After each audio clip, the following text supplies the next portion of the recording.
Everybody blow it. Thank you. There's a lot of places to start. Congrats to Kevin's New England Patriots for winning the game last night. Let's go, boys. Thank you. And congrats to you guys because that keeps us alive. It's our New England Patriots at this point. Well, we bought them in a league, and we only lost a little bit because they kept us from losing a lot. Yeah. Yeah, so we owe a lot of money in that league. What's the number now? Yeah, it's probably. Let's talk about it later, dude. We don't need to talk about that. We probably owe like $5,000. Thanks, Brandon. Sorry, bro. We just started off on a great foot here. Patriots winning, and Brandon's like, how much you guys owe, by the way? He didn't make anything worse. Well, yeah, I didn't just really want to know that because you run number. from reality doesn't mean reality doesn't exist. Right. It's right there. So, but you had to feel good because it was an ugly game. It was a boring game. Very. Who cares? Win the game. You win. Defense looked great. I'll take that. And I'll take a win all day. Drake May had his moments for sure, but, man, he had a couple great moments. Dropping dimes. His nickname has grown on me.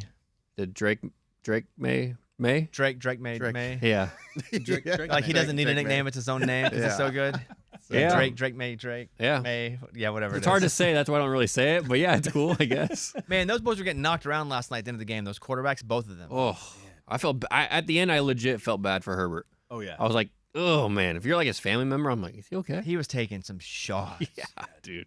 We can roll through the games quickly. Eddie didn't get to watch the Jags and Bills at all. I didn't, dude. We were dealing with some family drama. I had to call a family powwow meeting, and it was like, I know that this is probably I'm going to miss 30 minutes of the game, but we should do this. Dude, it ended up going 3 hours. Like, we talked about so much, and then I look, I'm like, oh, my gosh, I missed the entire Bills-Jaguars game. It's a good game. So good. It was probably the best one. When they picked him up and like pushed him into the end zone. That was crazy. That was crazy. It ended up being a yard short, but they were 4th and 1 trying to push him, and their offensive line basically picked him up and carried him all the way into the end zone. Was this the very end? Like 10 yards? Yeah. But that's right when I made the the joke, and you didn't laugh at it because I don't think you saw it. No. I mean, a couple of things. Like, I didn't laugh at that because I didn't watch the game. And then you guys posting your betting slips. Guys, I'm trying to take a little break from gambling, just a little break. And that's almost like you guys posting, like, if I'm a drug addict and trying to quit, posting, like, a drug. Bag of Coke? Yeah, dude. Like, I'm not looking at that. I hit a big parlay, like a 9. It's not a gamer because I was doing a bunch of prop bets. Yeah, 9 leg. And then I thought, this is all extra money anyway, so let me try to catch up. And I bet a big one last night, the Eagles, and I needed 2 more rushing yards from McCaffrey and 2 more passing yards, and I would have hit for thousands of dollars. Oh. I could have cashed out because I think I bet like $400 on that one to win close to 4,000. I could have cashed out at like 800. I'm like, I just need 2 more yards. Yeah. That's a lock. You're thinking you're going to get that. It didn't hit. That was the closest I've ever been to a big one without hitting it. And did you have a scratch on that one too, Kittle? Yeah, because Kittle went down in the first half. Tore his Achilles. Yeah, dude, that was brutal. That early exit is legit, though. Yeah, I mean, really sucks for Kittle, obviously, but as a bettor, it's like, okay.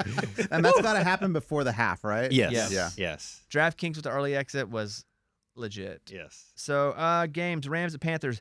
Panthers. Oh, we almost had that, dude. At first, you thought it was all Rams. Then the Panthers got back in the mix. And not only that, then you thought the Panthers were going to win the game. Yeah, I thought they had the last drive. And then Rams pull it out.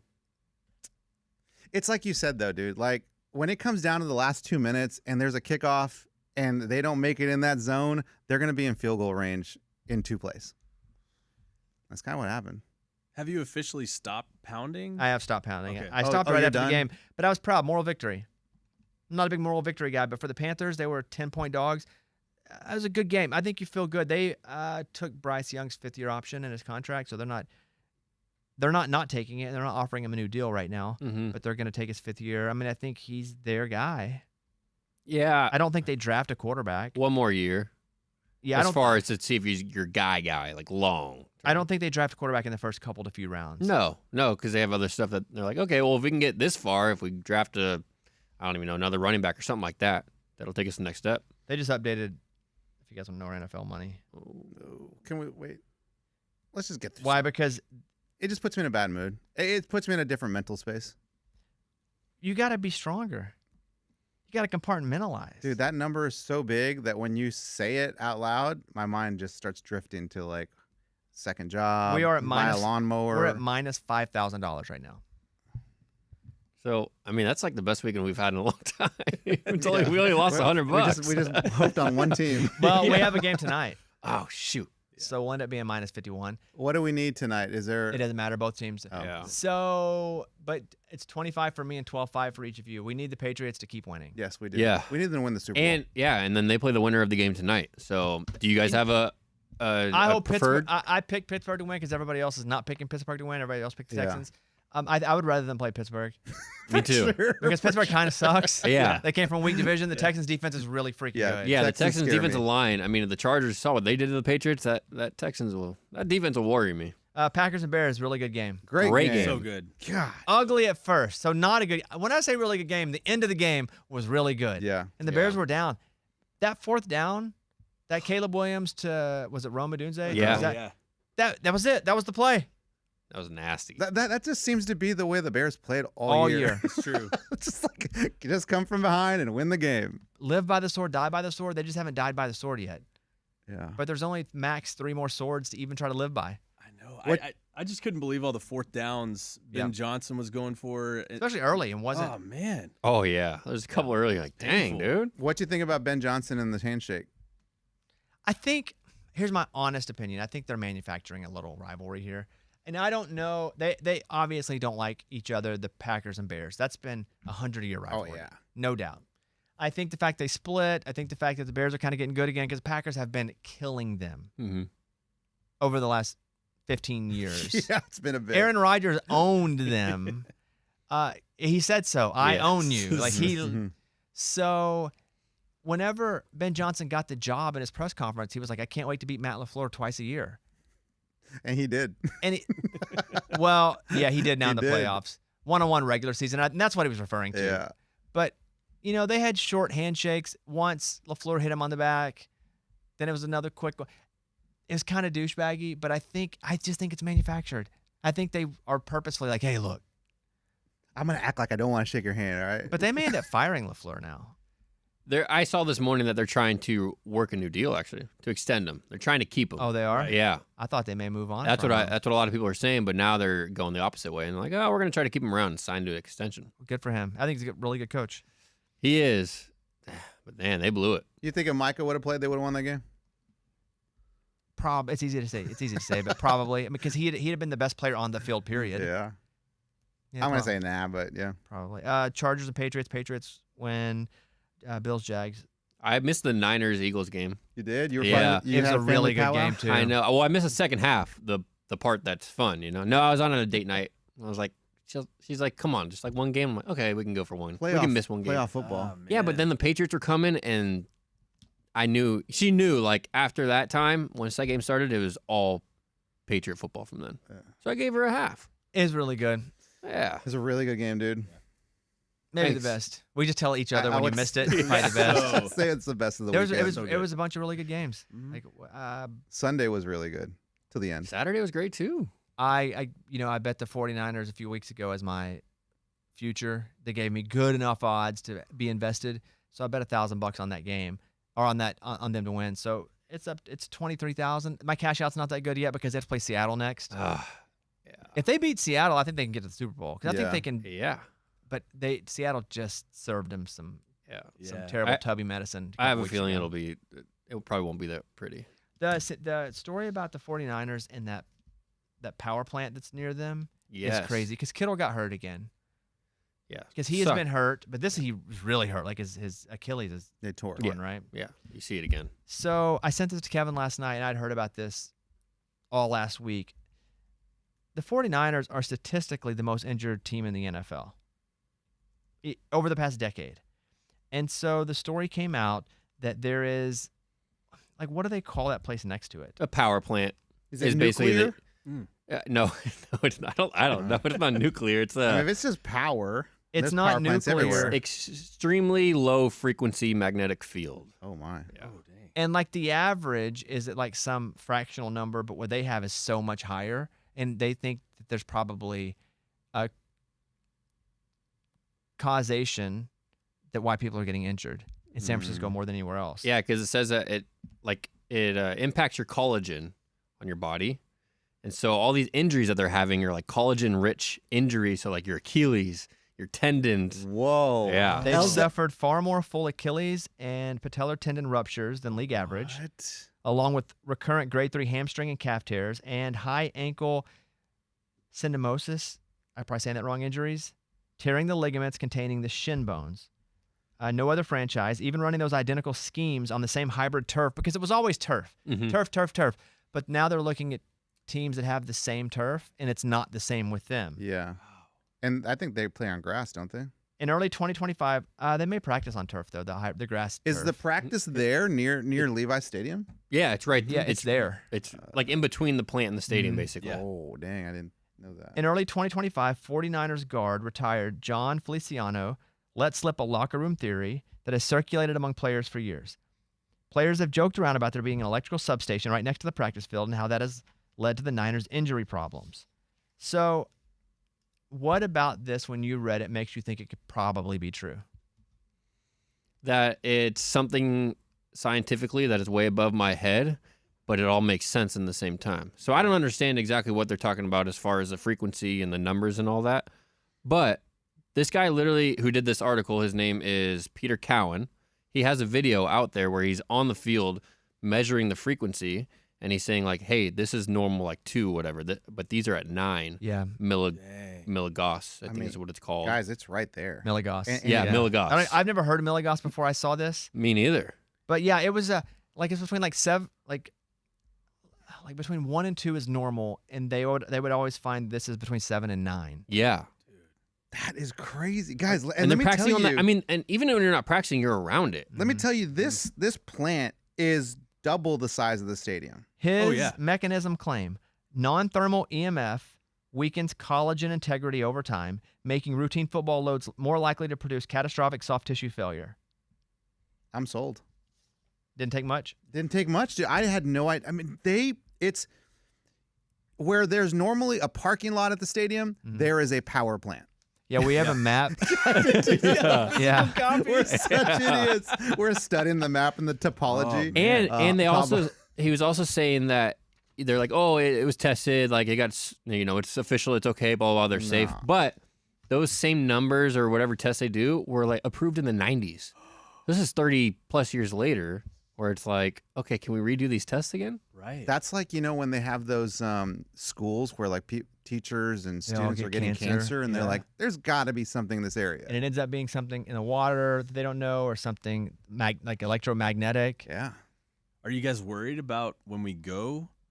Well, we're there quick. Okay. And we won't be on the Although field. I don't think Eddie's going. Just don't walk. The hell are you guys talking about? What? Oh, sorry. What are you all talking about? Well, we're going to the Super Bowl. You guys are going to the Super But Bowl? for another show. Right. Not the game. Not the game. I mean, who knows if we go to the game The or not? 3 of you guys are going to the Super But Bowl, all and three- no one told me this. But all 3 of What- us work. What is that up there? That's weird. All 3 of us work on lots to say. No, I get it. But none of you guys told me you were going to the Super Bowl. Not one. Bobby, I'm not going to the I Super cannot Bowl. believe you didn't tell me you're going to the Super Bowl. I don't know that I'm going to go to the game this year, Oh, okay. Same. Okay. but we're going to go and do interviews. Yeah. So that's what he means. We're going up there for media days. Yeah, we're still going. Like Like you're not going. You're like not, last year. I don't know if we're going to say we for don't the know Super about. Bowl. I don't know about the I, game mean, yet. Kev, I think. I think Kevin thinks you were going to. You guys are going to the game. Because No. the way he. No, the I way mean we're you going to the said it- Super. Like we're going to. Brandon's saying we're going to San Francisco. Well, what are we going to San Yeah, Francisco for? The Super Bowl. Yeah, it really wasn't a thing. I'm We not- weren't keeping it from Promise? you. No, promise. You guys would tell me. You guys will tell me if you go to the Super Bowl. Yeah, I'll show you. I'll send you a picture when we're there. Dude, what if the Patriots make it? I know. Oh my god. This is I know. I'm trying not to get ahead of myself, but if they make it, And you got to pay all that money for NFL league, and then you're going to try to buy Super Bowl tickets? Jeez, man. I know. What do you do there? You know what? Credit card? Well, yep. You Put did it on my see- tab. You did see last year where the tickets dropped like crazy the closer it got to the game. Yeah. And yeah. And if your own team is in it, have you ever been with all your wins Heck no. when you were younger? No. I don't even think I've never even been to a playoff game. For the Patriots? For the Patriots, I'm saying. Oh. Yeah, for the Patriots. So it's definitely a thought that's crossed my mind already. I But I'm not trying to get ahead of myself you're, here. You're going to be there already, though. I know if so I'm you- already there, then it's kind of like You got to focus on the Steelers or exactly the Texans first. You gotta Exactly. Keep your focus on the game Mhm. ahead. hmm Hey, one game at a time, guys. Okay. You know it's going to end up being the Bills and Patriots again, right? Oh, I'm down with that. That would be Probably. cool. Because then we get them at home, which is good. Because they split, right? Yeah. The last game they beat you guys pretty good. Well, we were up 21-0, and then they came back. Yeah, that's what I'm saying. And then they kind of ran away. Yeah, they beat you pretty good. And they beat you. Yeah. They beat you. 1-1. At the end of the game, they beat you. We'll come back and talk college football with Andy Staples in just a second. One of my favorite. We get into concerts as well. So we'll talk with Andy Staples next. Hey, let's get over to our talk with national college football reporter Andy Staples. Andy covers college football for On3 Sports and has his own podcast called Andy and Ari on 3, which you can listen to, which you can watch on YouTube. One of my favorite guests, also a big music fan. So let's get over now. Here he is, Andy Staples. All right, we're joined now by Andy Staples, one of my favorites. And you have so many. And I'm going to do a quick promo here. But you've got Andy and Ari, which I listen to and watch on YouTube. Mm-hmm. But then you have Andy Staples on 3, which is just solo. I've not heard the solo pod. No. That's the old show. Oh, so that okay, was, good. That's that why. Was before we stole Ari and brought him back into the fold. I was going solo. See, what you do on this podcast, God bless you. I don't do solo well, and I know like on your show you have your team to help you, and that's what I needed Ari for. Well, I felt like such a casual because I was like, I don't know that one. I listened to the other one. So, okay, good. I don't feel like such a casual anymore. Yeah, no, that was the first year when I was just floating by myself and saying, where'd my friend go? What happened? And contracts are contracts, and we took care of that. So, well, let's start with talking about the national championship game. Do you think there's anything to it since it's in Miami and it is basically a home game for Miami? Do you think that will affect anything? Well, if Miami were a more traditional college football crowd, maybe. But I'm looking at the price of these tickets. I think the Indiana people are having an effect on that too. And I was also at the Peach Bowl, which is the most dominant I've ever seen one fan base take over a bowl game. I mean, it felt like an Indiana home game. And I'm pretty sure the Falcons crowd has never gotten that loud in that building. So I've got a feeling that there's going to be plenty of Indiana fans there too. Now, like the Nebraska fans will tell you from way back in the day when they would play Miami in the Orange Bowl, a lot of times with the national title on the line or one of them trying to win a national title, that would be a Miami home game and it would feel like Miami had an advantage. So but I would imagine that the Indiana folks, because of how rare this is, because they've been through so much. This is one of the losingest programs in college football history. I think they are going to come out in very strong numbers, and I don't think it's going to feel like anybody's home game in particular. I think the numbers are going to be a little bit even. Do you credit that to Indiana having such a large alumni base, the largest, or the fact they've never had good football? Both. I think it's both. I think this group's been activated. I mean, they've been dying for this. They've always had, well, always is not right. They had great basketball for a long time that they would tell you it's not been as good as they want it to be in the last few years, but they've never had this in football. They've never experienced this. So this is such a new thing because for the Indiana fans, like none of this has ever happened in their lifetimes. They are going to soak up every moment of this. Now, I'm watching Kurt Cinetti do this, and I think they're probably going to be doing this for a few years as long as he's there. But if I'm them and I've waited this long, I'm snapping it up. I don't care how much the tickets cost. And it's funny, Bobby, because that same stadium about a year ago, Taylor Swift was finishing up the Eras tour, and my daughter, was dying to go, and she's like, "I get it. The tickets are too expensive." My wife wakes up the morning of the show in Miami. We live 5.5 hours from Miami, and she's like, "The tickets dropped overnight. We're going.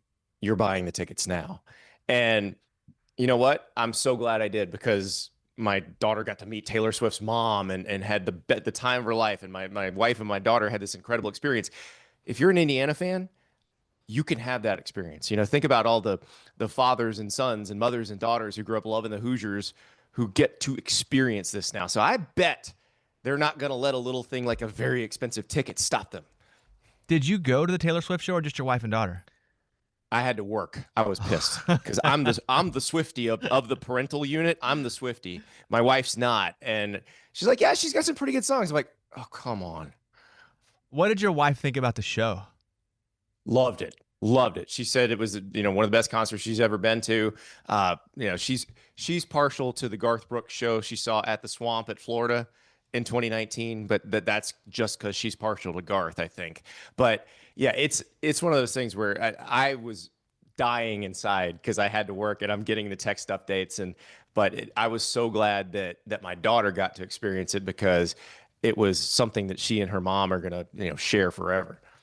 We'll get back on sports here, although I could talk concerts for like 2 hours. Oh, yeah. If we go over and we look at Indiana this year, and a lot of people, again, it's recency, possibly bias, where they're comparing it to the Burrow LSU Tigers, when they had Justin Jefferson and Jamar Chase. The team is as good as that team. Is this Indiana team as good as that team, or is that just we're looking at it now, so we want to talk about it? I don't know. I don't know if any team could be as talented as that team in this era. I think it's going to be hard. We'll have to see, how does Elijah Surratt do in the NFL? How does Omar Cooper do in the NFL to get a sense of exactly how talented this team was. But I think it's harder to create a team as deep as that team was because, remember, that was pre-changing the transfer rules. Like if you were an undergrad, you had to sit out a year if you transferred. You could only transfer and play right away if you're a graduate student. And so it was pre-NIL. It was very different. It's crazy because it's only been 6 years since that season, but it may as well be two different sports in terms of roster building. What's the best concert you ever been to, Andy? Oh, God. Yeah, it's a tough one. We're ready for that one. That is a tough one. Well, I mentioned, so I also had to work. I was, the SEC invited us to referee or officiate the Georgia Spring game. So I was the line judge in the Georgia Spring game with an actual SEC line judge showing me what to do and what not to do on the day that Garth played the Swamp, which I had a ticket for and couldn't go. But I did see him at the Orlando Arena when I was 15 years old, and that was spectacular. My first concert ever, Bobby, was a Jimmy Buffett show at Carowinds, which is the amusement park on the North Carolina-South Carolina border. I was 4 years old. I fell asleep. Can't imagine what might have made me drift off to sleep.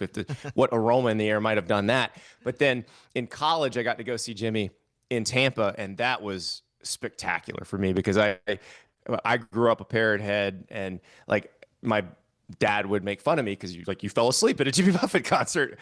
So I had to make up for that. So those are probably my two favorites that I've been to. The coolest thing about a Garth Brooks show is he plays all the hits. Like, even if he has new stuff out, he makes sure there may be one or two new, maybe, but it is all hits when you watch Garth.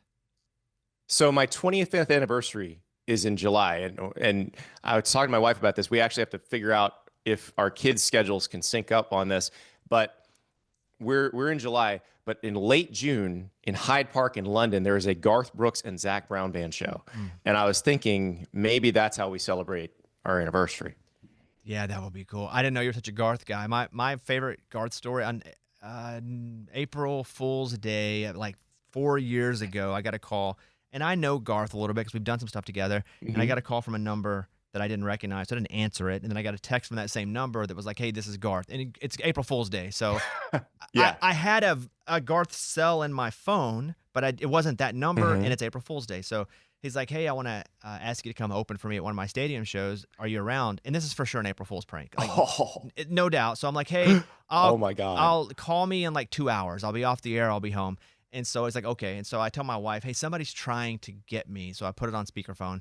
And this person who's acting like Garth is like, hey, I want you to come and open up this show. I'm from Arkansas, so it was Razorback Stadium. And he's like, be the main support before I go on. And I'm like, okay, who is this really? And he goes, literally, it's Garth. And my wife's like, you need to chill out. That's freaking Garth Brooks. And it was. It just happened to be on April Fool's Day. So in front of 120,000 people because they allowed the grounds. Right. The whole field. Yeah. I got to play at, and Garth was so cool. He said before he went on, he said, hey, you can have the whole stage because he does that in the round. And mostly when there's when an opener hits, they don't get the whole stage. You get your little section. And Garth's like, run all the way around. It was super cool. So I'm a big Garth guy as well. So I hope you guys get to go to that show. His live show is unbelievable. Funny story about that. So my coworker Brett McMurphy at On3, who I worked with years and years ago at the Tampa Tribune, Brett and Garth went to the same high school. So Garth was the quarterback and Brett was the running back. And so they know each other very well. And I ended up interviewing Garth for SiriusXM when they announced that stadium tour that we're both talking about. And it was funny because my co-host that day was Jeff Schwartz, the former offensive lineman and played at Oregon. And he's like, I don't really know any Garth Brooks songs. I listen to EDM, so you're going to handle all the questions. And so, I had Brett feed me stuff. And but it was funny because, on those, you never know. And Garth was doing a junket across, a bunch of different SiriusXM channels. And I think they were introducing the Garth channel that day too. But you never know with somebody if they really, because like Garth is an experienced performer. He knows when to be on and how to do it. So you never know if they're really interested in the thing that your channel talks about or not. But I did with him because I asked him an Oklahoma State question. Obviously, for those who don't know, Garth was a javelin thrower at Oklahoma State and is still a huge Oklahoma State fan. But you never know how big a fan somebody is. And this is when Taylor Cornelius was the Oklahoma State quarterback. He was only the starter, I think, for 1 year. And I asked Garth an Oklahoma State question, and he's like, "Well, Corn Dog had a pretty bad game that game." And I was like, "Okay, Taylor Cornelius is called Corn Dog. You are a ball knower here, so we're in a safe space now." And we had the most fun interview. Except I got in trouble with my wife, Bobby, because I got a little flustered because I said my wife's going to be at the show. I can't be the show. He goes, "What's her favorite song?" I said The Dance. The Dance was my mom's favorite song. The River is my wife's favorite song. I was like, oh, God, I messed that up. And I knew I messed it up as soon as it came out of my mouth. There are only 3 people that I feel are next level in making you feel like you're the only person in the room that I've dealt with. Like when they come in, you're convinced that they know you and love you. Garth is one. I think Taylor went to the Garth school of that because Taylor is just like that as well. When she comes in, she is so equipped because they've told her who she's talking to. She looks you in the eyeballs and she makes you feel, again, like you've heard that about Bill Clinton and stuff. Like when he would talk to you, you'd feel like the only person in the room. Yeah. And Dolly. Those are the 3 that I've spent time with where you leave going, that's my new best friend. It's interesting because there are some coaches that are like that. There are coaches who, and you can tell that they recruit that way. I'll give you an example for one. Dan Quinn, the Washington Commanders coach, he's like that. When you meet Dan Quinn, you feel like you have known him for your entire life, and you may have just met him 5 minutes ago. And that's why he was very briefly a college coach. He was the defensive coordinator at Florida under Will Muschamp. And I've told athletic directors time and time again, I'm like, look, I know he's got an NFL head coaching job. He's probably not interested. But if your job opens, you should at least call because there will be no better recruiter in the world than this guy if he becomes a college head coach. That's interesting. Who else? Because I've spent some good time with Shane Beamer, and I really like Shane, and I felt like Shane and I were best friends. Oh, Shane connects. Yes. Yep. It's that trait. Who else have you met that you feel that way about? I mean, the guy that just left Arkansas, Sam Pittman. Yeah. Sam Pittman's one of the most genuine people you'll ever meet. He's awesome. And Kirby Smart's like that too if you're a football player. Like I think like with Kirby and with Nick Saban, if you are not a player, if you've not earned their respect as a football player, you don't get the same level of engagement. But if you are a player, that connection, you can see it immediately. How was Saban when he recruited? Because did he just recruit off I'm Nick Saban? Or again, was there, like you're talking about, that connection with recruits or recruits and parents? No, I think Nick is one of those people who is going to do his homework. He's going to know exactly who he's talking to. You've seen him in action. He doesn't have the conventional social skills that say like a Garth Brooks or a Taylor, like a performer has. But when he is talking about the thing he does, the thing he loves, he is so engaging and so smart. And everything he says, like he's thought it through and he has every question ready to be answered, by mom. And he can engage with parents and engage with players. You can certainly engage with players because he understands them on a visceral level. But it's interesting because, Nick Saban probably would have been, I've asked him this and he laughs when I ask him, what would you have been if you hadn't been a coach? Because, he was going to go take over the service department, I think at a car dealership. And I think he would have probably been the largest owner of car dealerships in America. Like, remember the Bill Hurd, there used to be Bill Hurd in every major Southern city. That would have been Nick Saban, except with probably, luxury brands because he likes the nice cars. But yeah, it's amazing because he can connect on that level. And it's interesting in the way he speaks. So I know this is probably not where you thought this was going, but there's a service called ASAP Sports, and they transcribe press conferences. And it's kind of, each transcriptionist is kind of regional. So there's a lady who handles most of the ones in the South, and they bring her in. And so the coach is talking, and she is transferred. She's like a court stenographer essentially, and she can transcribe the conversation in real time. And so one time I was on a shuttle bus with the lady who does ASAP Sports for Florida, and she was talking about the various coaches that have come through events she's done. And she's like, this is Urban Meyer's coaching at Florida, Jimbo Fisher's at Florida State. So Urban Meyer, she's like, he never completes a sentence. Jimbo Fisher, she's like, he talks 200 miles an hour. It's so hard to keep up. And I said, well, what about Nick Saban? She goes, that man has perfect diction. And then I started listening to Nick Saban interviews differently, and it's true. The man speaks in perfect, complete sentences. I can't write them as well as he speaks them. I'm not sure your relationship or your experiences with Dan Lanning, but we went up to Oregon, and I spent some time with him, and I'll get a text from him occasionally referencing Arkansas, like we're, my school, and like, don't give up hope yet. Yeah. And Dan Lanning is definitely younger than a lot of the coaches that I talk with. What do you think of Dan Lanning as a person? Do you feel like he's a connector?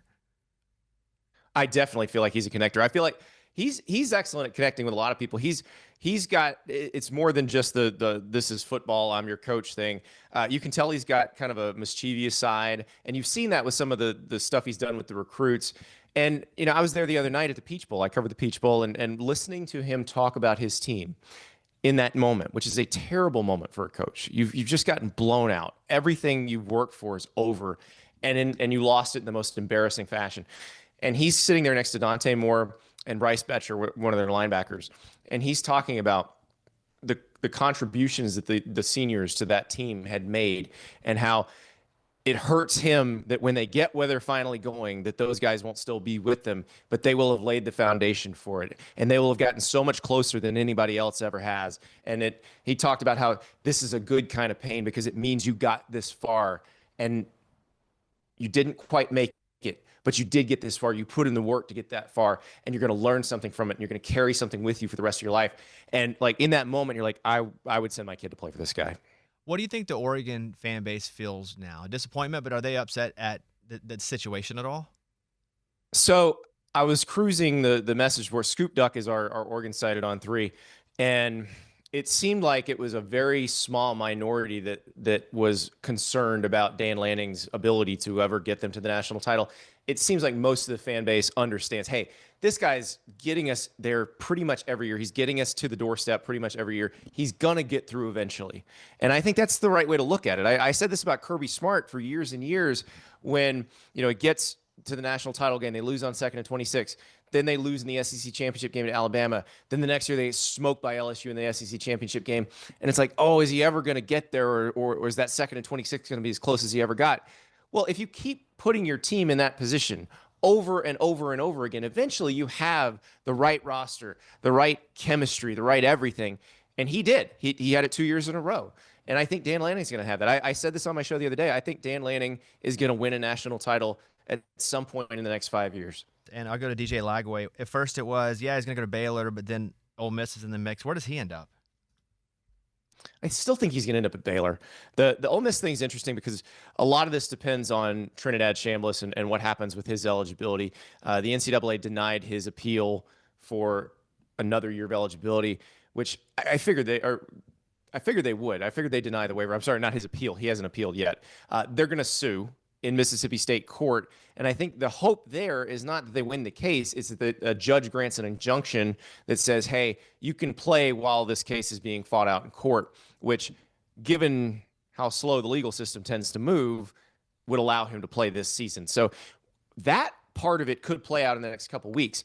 And so Lagway's talking to Ole Miss. Ole Miss has gotten a commitment from Deuce Knight, who was at Auburn this past year. He's from Mississippi. He was a big-time quarterback recruit, was originally going to go to Notre Dame, flipped to Auburn on signing day.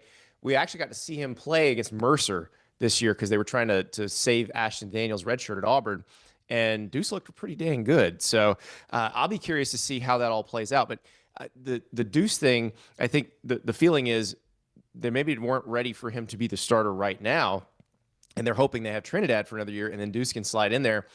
But if they don't have Trinidad, then DJ becomes an option. But I still think DJ probably winds up at Baylor, where it's a more sure thing, like you're going to be the guy. What about Raiola? He is committed to Oregon.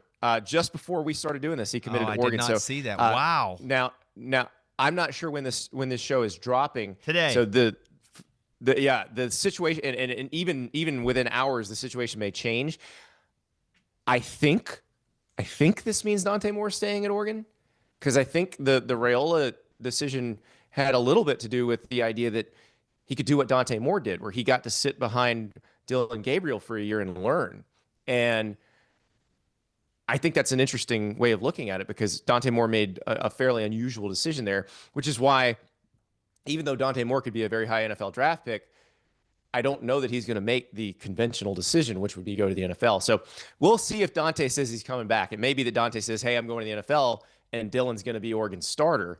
But it also, this says to me, there's a chance Dante comes back, he's the starter, and Dylan's waiting behind him. Yeah, I did not see that. We were in the middle of doing a little broadcast here. So this never stops. It's crazy. Try planning a daily show around this. Especially if you have any timestamp everything. Yep. If you end up going to that show in London, let me know. I have friends, both of those guys. So if you and your wife go, let me know. I'll send over my cell phone number, and you guys text me. And again, that's like I would love that. It's the one place I can help anybody is that area. So thanks, Andy. Big fan. So love your YouTube. Love when you guest on other people's shows. So thanks for coming on. And I will send you my cell phone number. And if you guys do decide to go, seriously, I can help you guys. So that would be I'm jealous that you're even considering going for your anniversary. You guys follow Andy. So it's go ahead. Oh, it's my daughter's ballet schedule is the thing we've got to figure out. So I'm whoever the ballet intensives schedule makers are, just leave that date open, please. At Andy_Staples on Instagram, and check out Andy and Ari on 3. Andy, thank you for your time. Hopefully we'll talk to you again soon. Hope you have a great rest of the day. Hey, one of the things happening right now that I saw it pop up in the news, and I'm just surprised that it's still a thing, is the guy that played offensive line, Matt Khalil. Yes. He was married, getting a divorce, and she was on a podcast talking about how his wiener was so big, and now he's suing her. Why would you sue for that? Oh. Matt Khalil's ex-wife, Haley Bailey. And is she a big influencer? Like, that name sounds familiar. I think she was on a reality show. Is that what it is? I'm pretty sure. Let me check. Is pushing back against his lawsuit against her. Her lawyer filed a motion to dismiss the suit, and it was that she said his wiener was so big that it made their life difficult. Wow. Made their life difficult. And that he was embarrassed, and he's like, I'm suing. Like, to share my personal information. I mean, big or small. Can you find the quote? Oh, small would be way worse. She said it's the size of 2 Coke cans. Yeah. Oh, where's the Coke can? That's a big Coke can. Wow. Wow, man. I mean, think of a Coke can. No, I know, dude. Do it with that's 2 of them. Dang. Ouch.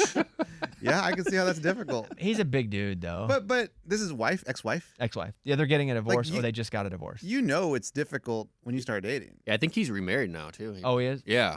That's weird. Then why is she talking about that if he has a new wife? No, that's terrible. She was a Sports Illustrated swimsuit issue model or competition. That's terrible. So, yeah. But kind of cool that everyone knows, though, right? I know it's private. I get it. I would be so irritated if another woman, if I'm married to a dude, and another woman's, even if it's ex-wife, is out talking on a podcast about intimate things about my now husband. Mm-hmm. Yeah. What happens? People just get on podcasts and they think they could just say whatever they want. No one's listening. Yeah. Guys, we're all listening. They all just want to be a good guest. Yeah. So they're just saying crap. Right. I need more of those guests. That just say crap. They just say crap. Everybody comes in so guarded. I gotta like ding ding ding ding ding. Yeah. Like get away. There was a story about the Buffalo Bills stadium because they are moving to a new stadium and they're auctioning off some of the things. They were auctioning off one of the big Truff urinals that everybody you stand, you just pee into it. Would you want that? No. No way. No. Why would you that want seems that? disgusting. And I love memorabilia. Yeah, that sounds gross. Did they put ice in that? Because that's always cool to me when they put ice in Yeah, those that troughs. is cool. But it's so And you watch it melt as disgusting. you're peeing. Yeah, but you try to melt and you do no damage. Yeah. It's like, come on, I can do more than that. You start spelling your name. You had a bad weekend gambling this weekend? Because you were already told you couldn't gamble. No, I didn't gamble. Oh, at all? No. So you are taking a break. This was my first weekend with pure no gambling. It's Boy. tough, man. It was tough. You're telling. I was like looking at I was watching games and I'd be like, "This is the live bet right now."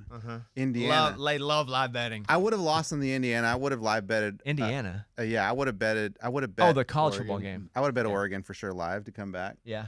So good thing I didn't gamble on that. Some of the other ones though, like the Bears, I would have done money line for sure to win that game. The Niners to win that game just because I hate the Okay. Eagles. Now he's just naming off No, the ways but- he would Hey, he's peeling off all his wins that he never gets. Yeah. He never wins. I would have done that. He's like, I had to stop because I kept losing. But if I were to do it again, Here's what I win would have this. done. Yeah. I did rub it into my wife and be like, "Look, I would have hit that bet. Totally would have hit that bet." She's like, "Well, what do you bet? $5?" Like, yeah, but still. Kevin had a few parlays that were good. Yeah. I We didn't were see talking that. about earlier with the early exit with George Kittle. He was involved in both of them, but I won both of them. I had a Goddard and Kittle touchdown, so it just counted for the Goddard, but I won. And then like a 5-legger with that Niners Eagles game, McCaffrey touchdown, a couple other things. It Wow, was good. without watching the game, you bet on it? Yeah. That's crazy. Well, he bet on it and then didn't watch the game. Yeah, I know. Right. I usually don't like to bet on games I'm not watching.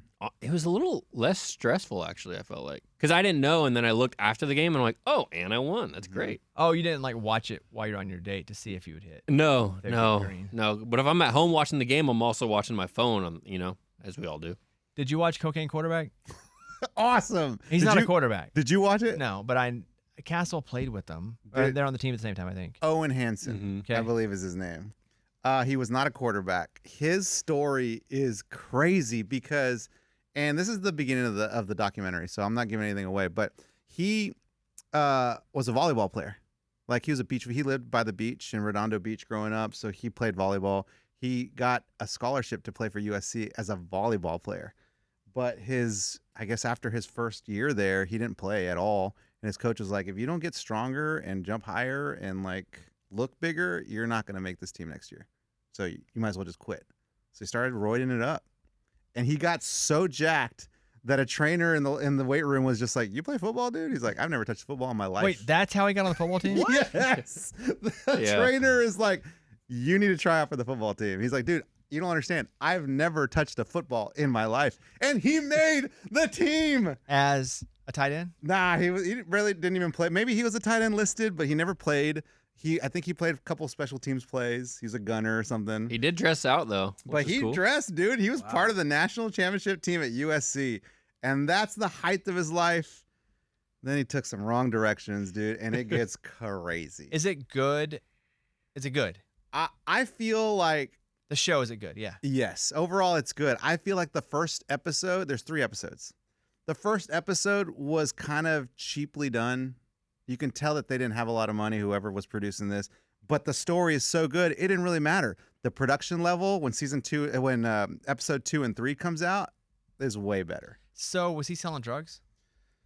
Yeah, I mean everything. It had to do dude. with drugs, though, right? Everything. I mean, it went from like I can get you steroids, like football team, get you steroids. Did you to watch it? like I never finished it, but I started it. You didn't think it was that quit good? on it. I just felt like it just kept dragging a little bit. That's how Oh, I felt. Nah, for 3 episodes, I think it's perfect. I was like, I get the. Hey, idea. instead of gambling, Eddie's watching Cocaine Quarterback. Yeah. Hey, instead of gambling, it's drugs. Right? Dude, it is so good. You must watch it. Okay. Maybe. It's really good. You'll like it. Maybe. Okay, we got a game tonight. Oh, Steelers Go win. Steelers. Yes. For the sake of us having the Patriots. I don't know. Man, Indiana what a- looks so good though too. At Yeah. college, like My sister and mom were at that game the other night in Atlanta because she went to Oregon. My sister, and they said it was like the scariest thing, just being in that environment with all those Indiana fans. I They're mean, like, they're- I've never been to anything like that before. The Oregon section was so small. Yeah. Like it was a corner of the stadium. Yeah. really far away. To be fair, Yes. Yeah, for sure. Other side of the country, but in Indiana just buys every ticket now. They're so pumped to exist, and they're awesome. And there were just a bunch of unfortunate plays for Oregon at the beginning. They just couldn't bounce back from. Yeah. That pick 6 at the beginning of the game, you're like, first oh play, no. man. Yeah. But then they scored a touchdown on the next drive, so you're going, okay, we're in the mix. I say we because I'd bet Oregon. Mhm. I bet Oregon like +3, I think is what it 3.5, was. yeah. Yeah, Not enough. not near enough. And then that fumble, and then it was just wheels came Downhill. off. You know what, dude? I'm starting to shift on Fernando Mendoza. Shift as in he's thrown more touchdowns than incompletions. Nah. I kind of like him more. Oh, got it. Yeah, But- he's consistently like lovable. He stopped the yelling, which is great. He stopped looking at the camera. You can tell he tries not to look at the camera now. Like somebody told him, like, dude, stop looking at the camera. But I think that's just him. I agree. I think that's just him, and he's a little quirky. I agree. And I'm liking him more. He's from Miami, so they're gonna go play that game. Yeah. He would have gone to Miami. Yeah. What about his little bro? I don't know what's gonna happen to him because I think they signed another quarterback, didn't they? Indiana for next year. I don't know. I haven't seen that. Yeah, I don't think his little bro is like the heir apparent. No. I think his little bro is like Giannis's brother. Like Yeah. You just see the last name. his and two you go, his two brothers now. They're on the team in Yeah. Milwaukee, Oh, Yeah. they signed Oh, yeah. TCU QB Josh Hoover. and they paid Oh, him a bunch of wow. money. Yeah, and he's really good. He's really good. So, yeah. Good luck with that. Dang, man. Yeah, I think the Mendoza was. We'll take him too. It's part of the deal. Yeah, we'll take him too. Yes. I think Mendoza's dad played high school football with the head coach. It was Cristobal, the head coach of Miami. Oh, Yeah, really? I saw that. That was Mhm. crazy. So he's Wow. from Miami, and his dad played. I saw Kevin's head on that camera. I just glitched. The camera went down and gave you perfect bald head. Right? How often do you shave your head with a razor? It It looks good and shiny right now. I just did it. That's Yeah. why. Yeah. It looks Thanks. good and Thanks. shiny. The reason I No, noticed no. is because the camera went right down on it. And I Oh, was really? like, wow. So glossy, bro. Oh. I was wondering where you're looking. I was like, do I got some on my face? Dude, it went right to the top of your head. I usually do it like once a week, but I'll trim it with the Electric. electric trimmer a couple times a week. Do you have one of those trimmers that shapes to your head? Like it's Yeah, for it's got like 6 like prong things and it just molds Oh, with your you have head. 6? Yeah, something like that. What do you yeah. do? to your I have head? 5 electric. Same thing. You put it on your head. I'm a couple days without doing it. 3 days. Do you have to do shaving cream? No, not with that. No, No, in no. general. Yeah, if you shave Once it, a yeah. week, you do Yeah, shaving cream. Yeah, feels good though. I haven't done the razor yet. Ever? I'm- Ever? I'm a little scared to do the razor on my head. Do you ever cut your head? Yeah. Like a month or so ago, right before a Christmas party for the work Christmas party, I was like just bleeding out of the Oh, do you back have a of my pimple? head. Do you have a pimple back And I there? was like, oh, great. But luckily it was dark in the room, so nobody noticed. Were you speed shaving? Yeah. Because I was trying to get ready and trying to get things going. And then I was like, oh, crap. And then it just doesn't stop bleeding. Speed shaving gets me on my face if I'm doing that, and then it bleeds forever. Yeah, and you stick a little piece of tissue on it or whatever, and it just doesn't even do anything. All right, that's it. Thanks to Andy Staples. Thanks to you guys. Thanks to you, man. Thanks to you. I didn't do anything. Thank you so much. And thank You're you guys welcome. for telling me you're going to the Super Bowl. Appreciate that. No, we're going to do interviews. I mean, you make it so it go. We're studying the EMF transfers of the substation. If you want to go, I mean, The first stop is the power plant. We all go and we come back with ruptured Achilles. We did nothing. We were just all three standing of us there. come back on crutches. Everybody comes out of the Super Bowl limping. Everybody, it's the substation for Yes. sure. Yes. and they're still denying it. No. It's a coincidence, purely coincidence. All right, thank you guys. We will see you later on this week. All right, blow it. Bye, everybody.